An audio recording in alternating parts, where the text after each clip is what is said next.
Hey, what's up, my favorite N-words? What's going on? Happy holidays. Hey, Merry Christmas. Happy Kwanzaa.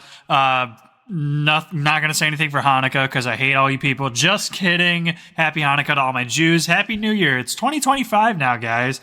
And in 2025, we are gonna make some big changes here to how we do things. And the first thing is going to be, I actually don't know. I'm actually just drumming up a whole thing here that I have no idea what I'm going to say after. But yeah, man, it's 2025. It's that time of the year where we all tell ourselves we're going to improve, and then the year ends up being the exact same as the year before, and so on. I don't know, man. This is the state of the world in the current year and just the landscape of everything that's going on that we can see through social media and everything, man. It's just getting harder and harder, you know? It's just so fucked up what's going on, and it's kind of scary in a lot of ways too. But you know what? That's not what we're here to talk about. We're here to talk about games, man, and shit that's actually enjoyable in the world. So that's what we're here to do. If you saw the title of the video, the thumbnail, or clicked on the video, then you obviously know what we're here to talk about, and it's Left 4 Dead 2, man. This game came out November 17th, 2009, which is really unfortunate timing. You know, I played the original one a little bit back in the day when it came out. I played this one a little bit back in the day when it came out. But, you know, this game was unfortunately just completely overshadowed by Modern Warfare 2, the original COD MW2. I mean, guys, how iconic is that game? People still talk about it to this day. So yeah, I was huge into Call of Duty back then when I was a kid. So I unfortunately didn't get the chance to play this back in the day too often, although I do remember loving these games. I just have to bring up how iconic the cover art is for this game. Like, I like the orange one or the yellow, whatever it is now. I also like the green one from back in the day, but you know, it's just so like the four fingers, Left 4 Dead. Like, you just know, it's a zombie game, like right off the rip. It just screams and jumps out at you, man. And then the fact that for the second game they cut off two of the two fingers, so it's like the second. I don't know, man. I don't know how to explain it, but I just fucking love that shit. Definitely one of the most iconic and recognizable cover arts to this day, and I will die on that hill. You know what's funny is coming back to him all these years later, after playing CS2 and everything, or Counter-Strike Go. If this game, you know, it's developed by Valve, obviously the guys that made Counter-Strike, the guys that made Half-Life and Dota and all that other good shit. This game feels like Counter-Strike's gun mechanics, just in the world of like a zombie shooter, if that makes sense. It didn't really feel like that back then, obviously, because I had no idea what Counter-Strike was. Or I knew what it was, I just didn't have a PC. I was an Xbox gamer, so. This game really does feel like an aim trainer in some ways for a Counter-Strike, but all in all, it's still a fucking fun-ass game. Especially with all the mod support. You know, when I go and play games like the Fallouts and like Elder Scrolls and whatnot, I usually don't play with mods. I don't know why. I just never really have, you know, and I'd never really thought it would enhance the gameplay experience in any way, shape, or form. And it really doesn't in some ways. However, there are a lot of mods, especially for Left 4 Dead 2, that like enhance a lot of stuff. Like there's improved blood texture spatters, but I mostly just use it for all the meme mods, like having Squidward and Mr. Krabs and like Plankton as my tank, and like just I played as Genji, as Bill, and like Diva as Rochelle. Like there's just so many like crazy mods you could do, and they're so funny. Like I have Peter Griffin as the boomer, so every once in a while I'll just hear like Peter Griffin quotes and his laugh in the distance. It's so stupid, but man, it's been so enjoyable with friends, and that's how I really urge you to play this game. Like I have been playing it solo and with friends.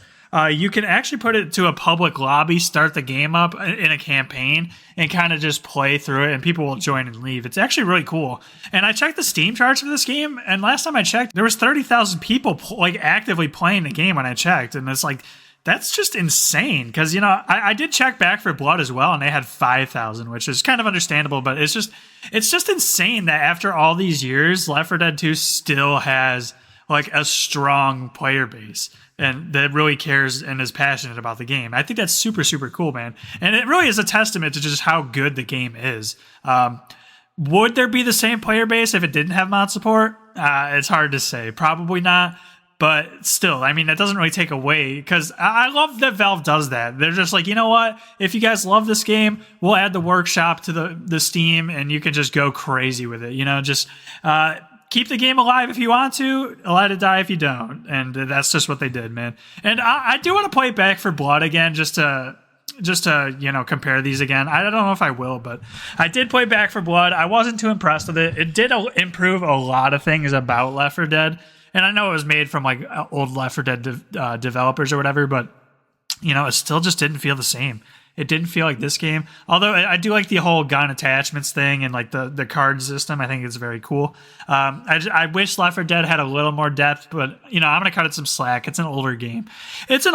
So it gets the pass. As far as how I've spent my time playing Left 4 Dead, I've been playing mostly just the campaigns. I've done a little bit of versus here and there, and I've done a little bit of survival, but that's it. As far as like the mutations go and like the scavenge goes, I haven't really tried those. I don't really know what they are. I think mutations is more of like you play the campaigns with kind of like a twist. It can be like more special zombies or really just any rules that people make up.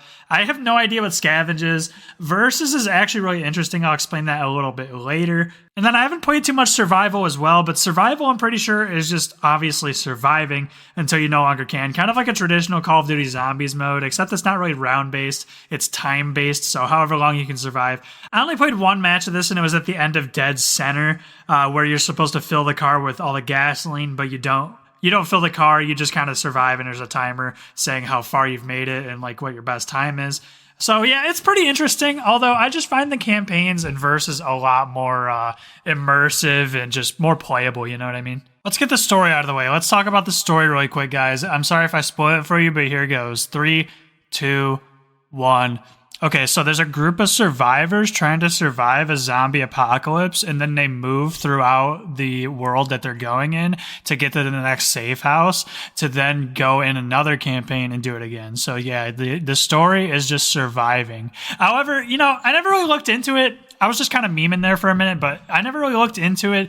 Maybe there's actually like a twist and it's like a film. Maybe it's like a movie. Because I don't know. Every time you load into like one of the campaigns or whatever, there's a giant movie poster with a bunch of credits at the bottom, which I love. It says like Left 4 Dead, Valve, It's very, very cool. So it could be a movie, it very well could be a movie, or it could just be about people surviving. Either way, it's kind of the same plot anyway. So yeah, sorry if I spoiled the shit out of it for you. My bad. I know that I never saw that twist coming either. So.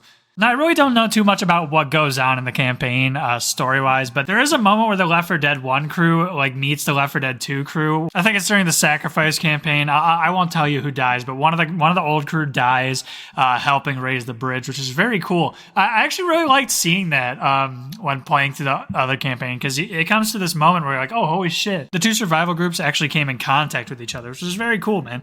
I really did enjoy that. I would sit here and explain to you guys the difference between every single campaign, but they really are pretty much all the same. The only difference is obviously the environments you go through. Sometimes you go through like a sewer, a forest, a city. Like there's just so many different environments. And then the only thing that's different is basically at the end of every campaign, you have to hold out or you have to do something. Like in Dead Center, you have to, like I said earlier, you have to put all the gas canisters in the car and drive it out at the end. Sometimes it's just holding out for a long time. Sometimes you have to power the gas in a generator.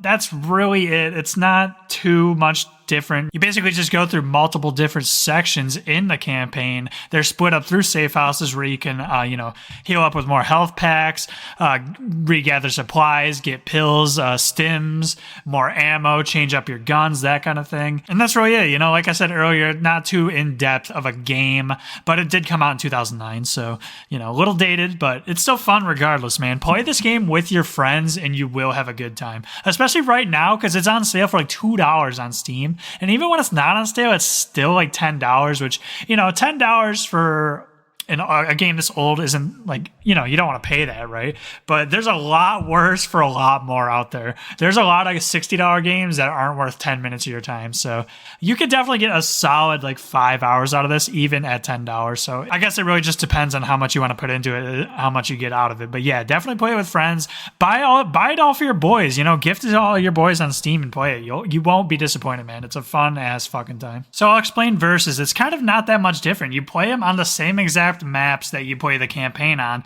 except the only thing that's different is there's two teams, obviously, right? There's the survivors, which is like normal if you play through campaign how you normally would. That's basically all you do. And then there's the infected team, which you can play as like the smoker, the hunter, the jockey, the boomer, the charger, and I think even the tank at some points. I can't even remember. I forgot how fun this is, man. I played a couple rounds of it so far, but I'm definitely going to keep going back and playing it when I just don't feel like playing anything else, or when I'm in the mood for it, But I really just like it because you take it section by section, right? So the first section of Dead Center, both teams switch sides and play, and then you go to chapter 2, chapter 3, chapter 4, and you get points depending on how many people survive, how much damage the infecteds do. There's like this crazy scoring system that takes into account a bunch of different stuff, and whoever obviously has more score at the end wins. So I don't know, it's just really cool to kind of build a team and just kind of work together using your abilities to like stun lock the survivors and make their job super hard, and you can like use your infected abilities to kind of just synergize with each other, which is super, super cool. It kind of gives that hero shooter vibe a little bit on the infected side, whereas the survivor side, it's just like playing through your typical campaign, except there's just going to be a lot more special zombie spawns, and they're going to behave differently because they're human players, obviously. As far as guns go, can we all just agree that the AK-47 is literally the best gun in the game, and why would you ever take anything else besides it?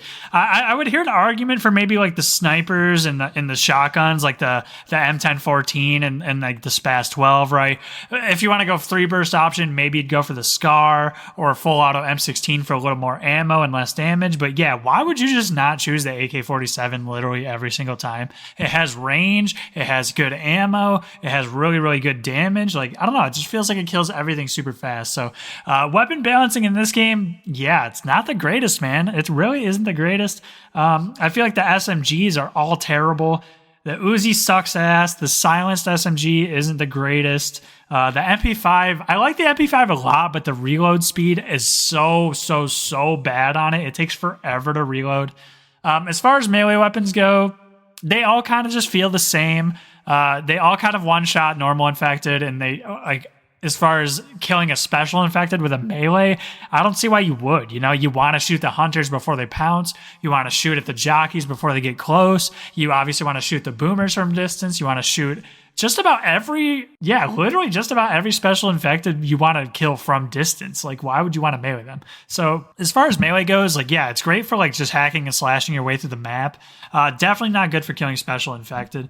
And as far as guns go, yeah, just AK-47 is king. There's really nothing else to say. I would hear an argument if you want to hold on to like a sniper to do heavy damage against maybe like witches or tanks, obviously, but yeah, for the most part, like, just run the AK, man. And the M60 is good too, obviously, but you only have like 100 bullets for it when you pick it up, and you can't replenish the ammo, so that's kind of shitty there. On the topic of guns, let's just talk about the hit reg, man. I feel like I really don't like complaining about this, and I feel like it's a pussy move to complain about, but the hit reg in this game just doesn't really feel that good. And I feel like I've always felt that, even back in the day, man. Like, there's just no like good confirmation in this game as to if your bullets are landing or not, besides, the infected eventually falling down. And it feels like I'm hitting a lot of shots that just aren't registering, and there's no, like, obviously there's mods for headshot registration, which I was using, which is pretty good, but as far as the base game tells you, like, it does a very bad job at telling you you're killing things.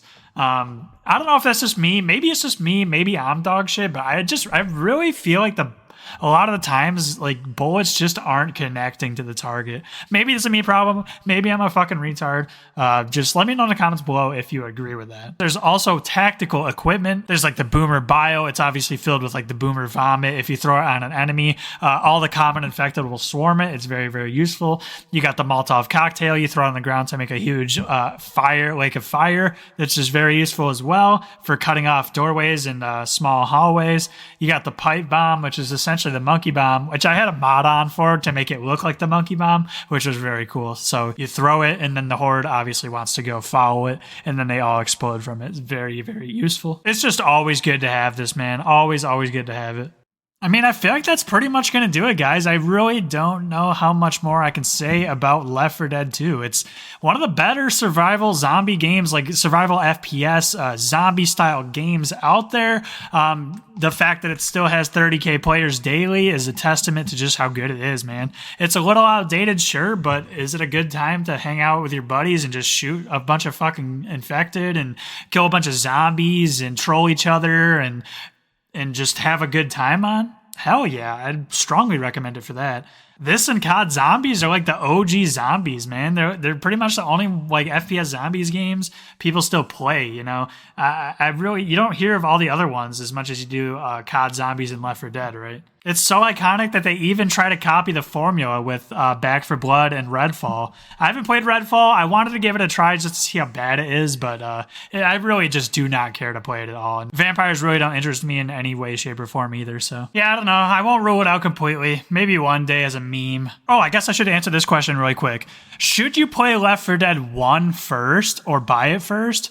Hell no, because you want to know why? They put all of the Left 4 Dead 1 campaigns inside Left 4 Dead 2, along with all the old infected, all the old guns. Left 4 Dead 2 is literally just the first game, but with a lot more content. So yeah, skip the first game completely. Don't even buy it. Buy the second one. They're the same price anyway. Easy peasy. Very quick answer there. If you're familiar with Jerry App at all, we have two more quick segments here, so we'll just go through them really quick. Next segment is Retard of the Week. It's back, guys. We're going to do one here, so here we go. It actually took me quite a while to find this comment or this review, because honestly, every negative comment I was looking through on Steam of this game was just crying about how some update, like the Last Stand update a couple years ago or some time ago, broke the game, broke all the mods. I personally had no issues like with loading up the game or anything like that. I don't know what people are talking about. Maybe there was an issue a couple years ago when they implemented a new campaign or something, which I think it's cool that they still add stuff, by the way. So there's just something to say there. But yeah, the fact that there's like, hang on, I need to just read you guys how many reviews are on this game in general. I need you guys to just hear this for another second, just to reiterate how good this game actually is, right? Okay, so on Steam, this game has in total 927,670 reviews as of writing this, right? That's a lot. That's almost 1 million fucking reviews, guys. And just take a guess at how many of them are positive as opposed to negative. I'll give you 2 seconds. 904,799 positive reviews and 22,871 negative reviews. Like, that is an insane fucking ratio of like positive to negative. Like, that just speaks for itself, guys. I mean, you really can't say anything else. The numbers really speak for themselves, man. And I really do believe in Valve. Valve is just such a good company, man. Like, everything they do is so good, besides the fact that they can't put a 3 on any of their games. They can't make a third game. However, I'm hoping they break that cycle soon with like a Half-Life 3 or a Portal 3. That would go crazy. Anyways, that's way off topic. So let's get back to the negative review. Yeah, so I said earlier, yeah, every negative review on this game is literally just stupid shit, like people having 20,000 hours and they're like, oh yeah, it gets boring after 15,000 hours. And it's like, okay, yeah, dude, funny meme. And then other negative comments are just like, the Last Stand update broke the game, can't open the game, but whatever. I found this one from Gigolo Soldier. Great name, by the way. What the fuck is that name, actually? 3 out of 10. Left 4 Dead was a decent game. Left 4 Dead 2 has crap level design and way too many special infected. Stick with the original. And whenever I do these retard of the weeks, I always try to sympathize with them. I try to like see what they're trying to come up with here. I try to like, understand where they're coming from a little bit, but I really truly just can't with this game. I really just feel like this guy has no idea what he's talking about. Especially because literally every single Left 4 Dead 1 campaign is in this game. And I think the extra special guys add on to the fun of the game, personally. I like the fact that there's more variety. I wish they would add like 20 or 30 more, personally. I just really don't get it. It literally takes the original and improves on it in every single aspect of the game. Like, I literally just don't understand what this guy's on about. So we had to crown Gigolo Soldier as Retard of the Week. He wrote this comment in 2014 too, so it's like, if he was smart, he probably changed his mind somewhere down the road there. But yeah, I really just don't know how you could prefer the first one over this, so have to crown this dude Gigolo Soldier as Retard of the Week. Wear it with pride. If you're listening to this for some reason, yeah, man, sorry to use you an example, but what you said was pretty fucking stupid, man. Pretty fucking stupid. In closing, let me tell y'all what I've been playing over the past 2 weeks, actually, because we skipped last week as an episode because I wasn't playing anything. Obviously, we've been playing Left 4 Dead. I've been enjoying it. I've been playing it with buddies. I've been playing it a little bit solo. Just been playing mostly the campaigns. The versus mode is kind of cancer sometimes. If you don't perform well, people will kick you. The community is kind of annoying and babyish a lot of the time, although I kind of understand it. They're passionate. They want to win, whatever, but it's still annoying because if you're a new player, like onboarding versus in this game is just annoying, but it is what it is. I mean, you want to play this game with your friends. You don't want to play with a bunch of randoms anyway. I've been playing a little bit of Overwatch here and there, not so much anymore. I'm just kind of waiting for like updates and balance changes. I don't know. The meta's kind of boring right now. Not really feeling it too lately. Same with Rivals. Not really too into Rivals. I played it a little bit here and there, but Marvel Rivals, it's still fun. I've been playing Iron Fist. That's my character in that game just because he's fun. I like just beating the fuck out of the supports and then getting out. Pretty fun. I've, of course, been playing Mecha Bellum as well. I love Mecha Bellum. I really don't see myself ever giving up on this game in the near future, so I've been playing a lot of Mecha Bellum as well. And that's pretty much it, man. I've been pretty busy for the holidays, just hanging out with family and stuff. The New Year came around, Christmas came around, all that shit. So, yeah, a little bit of a busy week, especially at work, trying to get stuff done. But, yeah, that's going to really do it, man. As far as what's going to be next week's episode, I genuinely have no idea, like I always do. I never know what I'm going to do. I'm playing through a couple things right now, and I got some stuff on the winter Steam sale. So, we'll see. We'll see, man. But yeah, anyways, that's going to do it, guys. Thank you for listening. I really appreciate it. Leave a comment down below. What's your favorite Left 4 Dead moment? What's your favorite Left 4 Dead special infected? Call me a faggot in the comments. Call me a retard in the comments. Tell me I don't know what I'm talking about. Tell me I should end it all. Yeah, just let me know, man. Exercise, you fat piece of shit. Drink water, you fat piece of shit. As always, that's going to do it. Thanks a lot. Peace.